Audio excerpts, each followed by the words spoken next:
안녕하십니까. AD 레지스탕스 팀의 바이키스트 정바석입니다. 오늘은 제가 제 유튜브를 보신 분들이나 저를 아시는 분들이 저에게 가장 많이 하는 질문 중에 하나, 그 드론 얼마예요? 라는 그 질문에 대해서 제가 좀 설명을 드리기 위한 영상이라고 보시면 되고, 초보자들, 아니 이제 레이싱 드론을 시작하려고 하시는 그런 분들이 도움을 받으셨으면 하는 마음에 영상을 만드는 겁니다. 이 레이싱 드론은 촬영용이나 완구처럼 그냥 완제품을 파는 게 아니기 때문에, 팔기도 해요. 물론 완제품을 파는 것도 있긴 한데, 저희가 사용하는 건 대회나 이런 데를 출전하는 사람들이 사용하는 레이싱 드론은 그 부품을 조합해서 만드는 그런 기체이기 때문에 뭐라고 딱 설명해 드리기가 힘들어요. 그래서 그런 분들의 이해도 돕고, 그리고 그 레이싱 드론이라는 걸 좀 관심을 갖고 시작을 하려고 하시는 분들에게 좀 도움이 될 수 있었으면 하는 마음에 영상을 만드는 거예요. 그래서 일단 바로 짧게 시작해 볼게요. 지금 이렇게 기체가 한 대 있어요. 이게 지금 제가 사용하는 기체고, 이 기체는 일부러 제가 분해를 해 놓은 상태입니다. 보여드리기 위해서. 일단 레이싱 드론 기체를 구성하는 거에 대해서 먼저 설명을 드릴게요. 레이싱 드론을 구성하는 건 이렇게 모터가 있어요. 겉에서부터 모터가 있고, 모터가 하나 둘 셋 네 개인 쿼드콥터예요. 모터가 4개인 거고, 변속기가 있어요. 변속기가 또 4개가 있죠.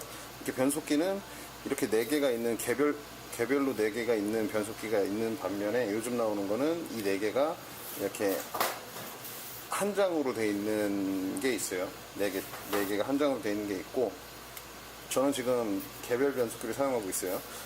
변속기가 4개니까 이 4개의 변속기에 고르게 전기를 넣어줘야 되니까, 그 전기를 분배해 줄 수 있는 파워보드가 따로 있어요. 이렇게 파워보드가 있고, 그 다음에 파워보드 위에는 이렇게 FC가 올라갑니다. FC는 이 비행 자세를 제어한다거나 기체를 종합적으로 컨트롤 해줄 수 있는 게, 이렇게 보드가 한 장이 있어요. 이렇게 FC라는 게 있고, 그 다음에 이 기체랑 조종기랑 신호를 연결을 해줘야 되잖아요. 제가 조종기로 조종을 해야 되니까. 그래서 조종기의 신호를 받을 수 있는 수신기가 있어요. 조종기의 신호를 받는 수신기가 들어가고, 그 다음에 우리는 이제 고글을 쓰고 1인칭 시점으로 비행을 하잖아요. 레이싱 자체를 1인칭 시점으로 비행을 하니까 1인칭 시점으로 비행을 할 수 있는 카메라가 이렇게 필요한 카메라가 들어가고, 그 다음에 카메라의 영상 신호를 저희 고글로 이제 보내줄 수 있는 영상 송신기가 있어요. 영상 신호를 보내주는 영상 송신기. 영상 송신기에는 이렇게 안테나를 달아줘야 되는 거고, 이거는 뭐 안테나도 종류가 굉장히 많아요. 이건 이제 그냥 일반적으로 사용하는 리니어 안테나고, 이렇게 뭐 일단 이렇게 구성이 되어 있어요. 모터, 변속기, 파워보드, 그 다음에 FC, 플레이트 컨트롤러 FC, 그 다음에 수신기, 카메라, 영상 송신기, 안테나, 이런 식으로 구성이 되어 있어요. 기체는 이런 식으로 구성이 되어 있고, 그 다음에 이렇게 구성이 되어 있는 거를 하드웨어적으로 우리가 이제 납땜을 하거나, 납땜을 다 직접 해야 되는 거예요. 납땜은 이렇게 다 납땜이 이렇게 해주는 거예요. 우리가 변속기나 모터, 변속기, 뭐 이런 모든 기재재를 다 따로따로 구매를 해서 이렇게 납땜을 직접 해서 조립을 해준 다음에 우리가 이거를 비행을 할 때 쓰는 거예요. 근데 이 레이싱 드론이라는 것 자체가 이렇게 조립을 했잖아요. 하드웨어적으로 조립을 했으면, 그 하드웨어로 조립을 한 거를 소프트웨어를 얹어주고 소프트웨어 설정을 해줘야 돼요. 그래서 이거는 그냥 조립하고 그냥 날리는 게 아니고, 컴퓨터로 세팅을 전부 다 해준 다음에 비행이 가능한 거예요. 그래서 많은 분들이 포기하는 것도, 그 하드웨어적인 거는 그냥 이렇게 납땜하고 하면 되는 거니까 그렇게 어려운 게 아닌데, 소프트웨어적으로 세팅을 하는 것 자체를 어려워 하시면서 거기서 이제 포기하시는 분들도 많고, 뭐 그렇게 되는 거죠. 어쨌든 그거는 이제 나중에 한번 더 설명하기로 하고, 그 다음에 이렇게 기체를 구성하는 게 있고, 그 다음에 이렇게 기체가 있으면 조종기가 있어야 되죠. 조종기가 있어야 되고, 그 다음에 이거는 이제 고글이에요. 패샥에서 나오는 고글이고, 고글도 있어줘야 되고, 그 다음에 이렇게 배터리도 있어야 되고, 그 다음에 배터리를 충전할 수 있는 충전기가 있어야 되고, 그리고 또 뭐가 필요할까요? 또 뭐 부수적으로 또 필요한 게 여러 가지 있어요. 근데 일단 제가 말씀드리고 싶은 건, 레이싱 드론이라는 거는 다른 취미, 뭐 취미라고 하기에는 좀 그래요. 저는 이걸 취미로 하는 게 아니고 되게 굉장히 열정적으로 하고 있는 거기 때문에 취미라는 걸로 그냥 치부하기에는 조금 아쉬운 부분이 있어서 저는 취미라고 하지 않을게요. 어쨌든 다른 뭐 그런 뭐 취미 생활에 비하면 이 레이싱 드론을 즐기는 것 자체는 굉장히 금전적인 부분이 많이 소모되는 부분이에요.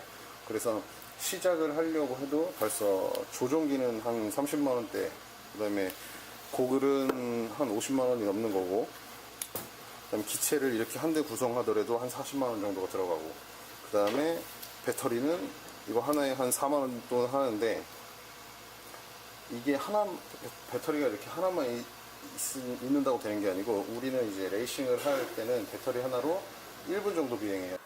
그러니까 저희 같은 경우에는 배터리를 이렇게 보이시네.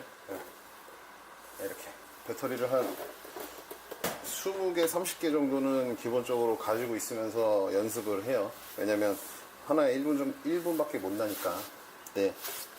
이제 입문하시고 초급자 단계에서는 배터리를 그냥 5개 내지는 10개만 가지고 있어도 그걸 다 날리는데도 꽤 오랜 시간이 걸려요. 근데 이렇게 좀 익숙해지고 한번 비행하는데 1분 내지 1분 30초밖에 안 걸리는 사람들한테는 뭐 10개도 뭐 금방 해버리죠. 그러니까 배터리도 한 기본은 20개씩은 있어야 되니까 이 4만원짜리 배터리를 20개를 산다고 생각해보세요. 벌써 센서 드론 하나는 그냥 사는 돈이 되는 거예요. 그래서 제가 일단 가장 이제 레이싱 드론이라는 거에 관심을 갖는 분들에게 제가 말씀드리고 싶은 거는, 이거는 초기 비용도 많이 들어가고 그 초기 비용에 비해서 이제 내가 비행 실력을 키우는 데 있어서 더 많은 금액이 들어가요. 왜냐면 이렇게 기체를 하나 만들어서 비행을 하는데, 비행을 완벽하게 할 수는 없거든요. 처음부터 완벽하게 비행을 뭐 할 수가 없어요. 그래서 100% 제가 5번 이륙을 했으면 5번 다 떨어져요. 다 추락을 하게 돼 있어요. 그래서 추락을 할 때마다 부품들이 고장이 나고 그걸 또 갈아야 되고 하는 과정들이 계속해서 반복이 돼요. 이제 실력이 쌓이면서도 그거는 마찬가지고. 그래서 레이싱 드론을 하시려는 분들에게 얘기 드리는 건, 이건 금전적인 부분이 많이 소모되는 거기 때문에 좀 그런 부분은 알고 시작을 하셔야 중간에 포기를 한다거나 그런 일이 없어요. 이제 기자재에 대해서 어느 정도 기자재를 선택하는 거에 대해서 조금 얘기를 드릴게요. 왜냐면 그 기자재가 워낙에 모터만 해도 수십 가지, 뭐 수백 가지가 될 수도 있고, 그 다음에 변속기도 엄청 많은 이제 메이커와 종류가 많기 때문에 뭐 이런 기자재들을 선택하는 거에 있어서 조금 처음 하시는 분들은 아예 뭐가 뭔지 모르기 때문에 고생을 많이 하세요. 저 또한 그랬었고. 그래서 일단 개념만 잡아드리고, 지금 이제 2017년 이제 10월 이 시점에서 제가 지금 유행하는 기자재들이나 뭐 이런 거에 대해서 좀 어느 정도 개념을 잡아드리려고 해요. 기자재를 선택하는 데 있어서 2206에 2600 모터 이상의 모터를 사용하시는 게 좋을 것 같아요. 제가 생각하기엔 2206은 이 모터의 사이즈를 얘기하는 거예요. 모터 사이즈, 스테이터, 이 안에 스테이터가 뭐 사이즈에 따라서 모터 크기가 달라지니까, 그 2206이라는 앞에 네 자리는 이제 모터의 크기를 얘기하는 거고, 그 다음에 그 뒤에 뭐 KV가 붙어 있는 거는 이 출력을 내주는 이 회전수에 대해서 얘기를 하는 건데, 어쨌든 모터는 2206에 2600 이상의 모터를 선택하시는 게 좋고, 그 다음에 변속기는 30A BLLE S 이상, 그 다음에 파워보드는 마텍에서 나오는 게 가장 주로 많이 쓰여요. 파워보드는 마텍에서 나오는 파워보드를 주로 쓰고, 그 다음에 변속기를 이렇게 개별 변속기를 쓰지 않고 이렇게 이런 식으로 일체형으로 하나로 되어 있는 변속기를 쓰게 된다면 파워보드가 필요 없는 경우도 많아요. 파워보드가 이 포인원 변속기에 내장이 되어 있는 경우가 있기 때문에, 그 BC가 내장이 되어 있는 경우가 있기 때문에, 그래서 포인원으로 변속기를 사용한다면 그렇게 5V나 12V가 나와주는 그 포인원 변속기를 사시면 돼요. 30A BLLE S 이상 그렇게 해주시고, 그 그 다음에 FC는 F4고 이건 F3예요. 작년까지만 해도 F3를 주로 썼죠. 이번 연도 초반까지만 해도 F3를 많이 썼고, 지금 FC를 구매하신다면 F4 이상 FC. 그리고 수신기는 뭐 따로 없어요. 조종기에 맞는 수신기를 써야 되는 거기 때문에 수신기는 뭐 자기가 어떤 조종기를 쓰느냐에 따라서 달라지는 거예요. 그래서 얘기 드릴 거는 뭐 별로 없고, 그냥 여기서 수신기와 조종기를 같이 얘기해야겠네요. 조종기는 거의 이제 국민 조종기라고 불리는 이제 타라니스 플러스라는 거를 제가 추천을 해드려요. 이걸. 왜냐면 우리는 이제 인터넷으로 정보들을 공유하고 인터넷으로 정보를 습득해서 우리 걸로 만드는 거기 때문에 정보가 많은 걸 사용하시는 게 가장 편하잖아요. 그래서 타라니스라는 게 외국 유저들도 많이 사용하고 국내 유저들도 가장 많이 사용하는 게 타라니스예요. 그래서 타라니스를 추천드리는 거고, 타라니스에 맞는 수신기를 사시면 됩니다.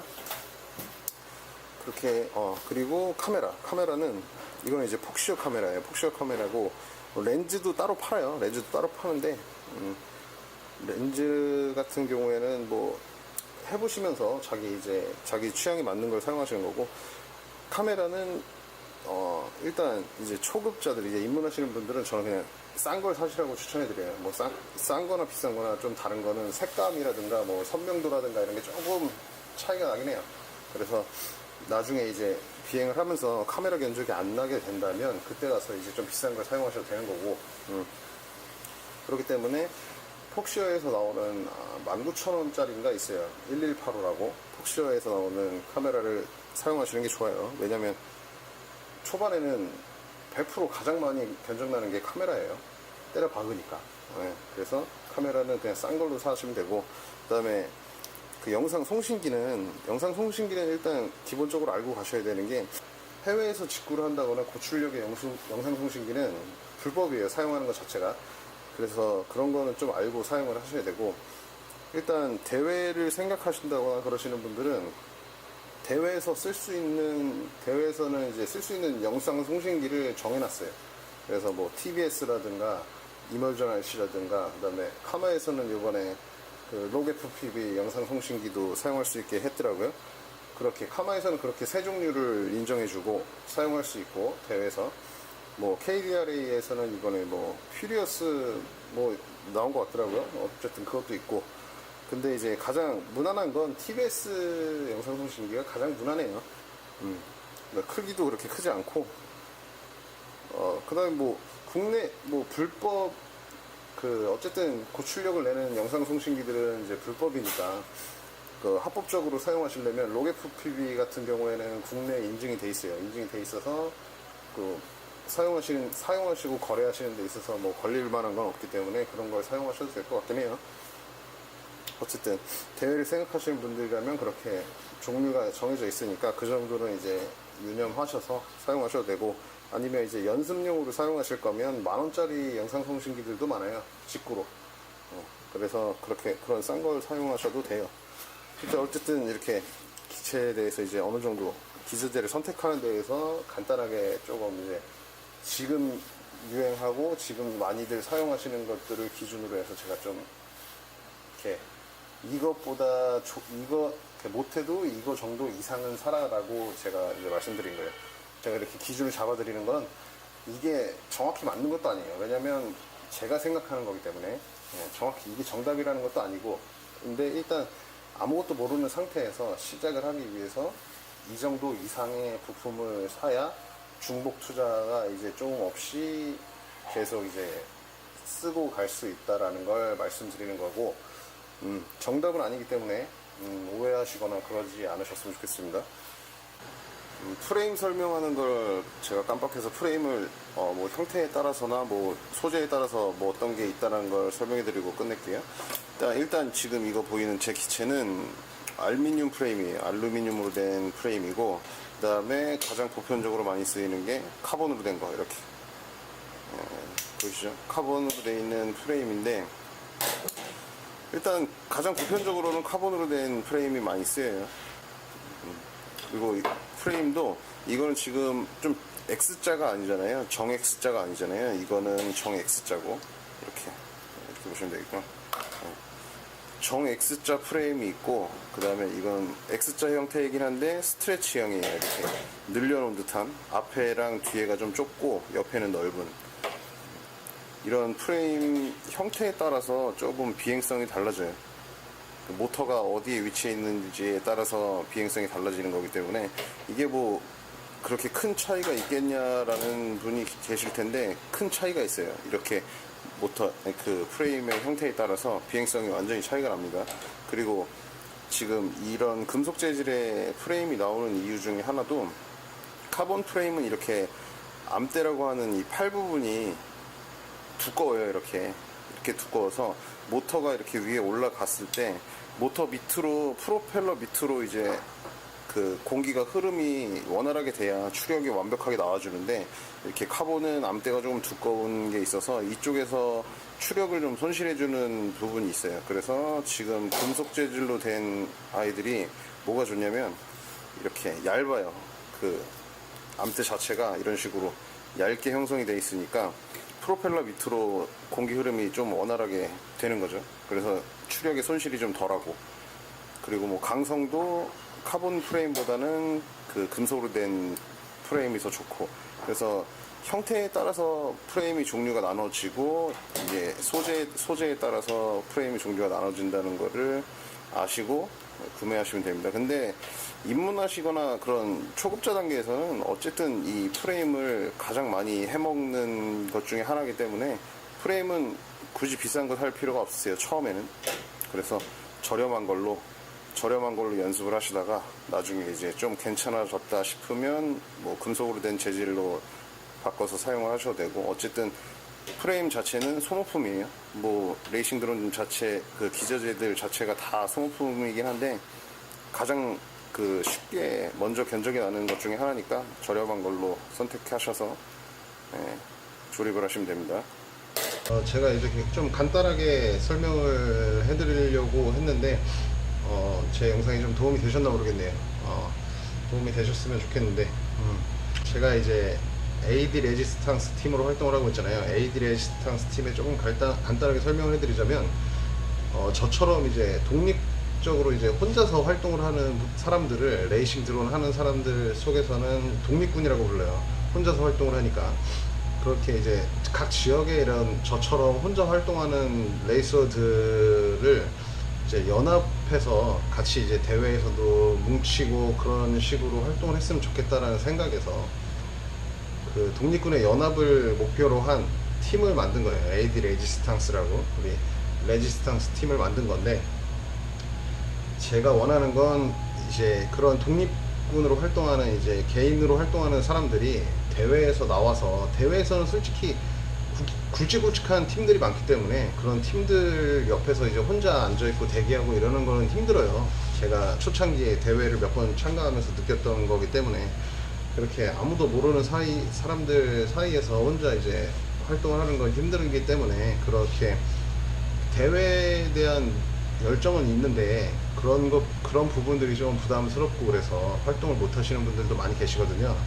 제가 처음에 느꼈던 그런 감정들이 있기 때문에, 그래서 그런 분들이 대회에서라, 뭐 평소에는 각자 떨어져서 자기가 할 일을 하면서 이렇게 연습을 짬짬이 하는 거기 때문에 뭐 같이 뭉쳐서 연습하거나 하기는 힘들지만, 대회에서만큼이라도 저희가 이제 이렇게 각자 각 지역에서 모여서 대회에서 함께 그냥 한 팀으로 활동을 했으면 하는 바람으로 만든 팀이기 때문에, 그렇게 혼자 활동하시는 분들, 그리고 레이싱 드론에 열정을 가지고 있는 분들은 저에게 연락을 주신다거나 저희 이제 AD 레지스탕스 밴드에 들어오시거나 하셔서 같이 조금 어울렸으면 하는 바람이네요. 혼자 즐기는 것보다 뭐 함께 있을 때 더 즐겁고 하는 게 있으니까, 그러니까 각 지역에서 지역 팀에 소속이 돼서 활동을 할 수 없는 분들에게 말씀드리는 거예요.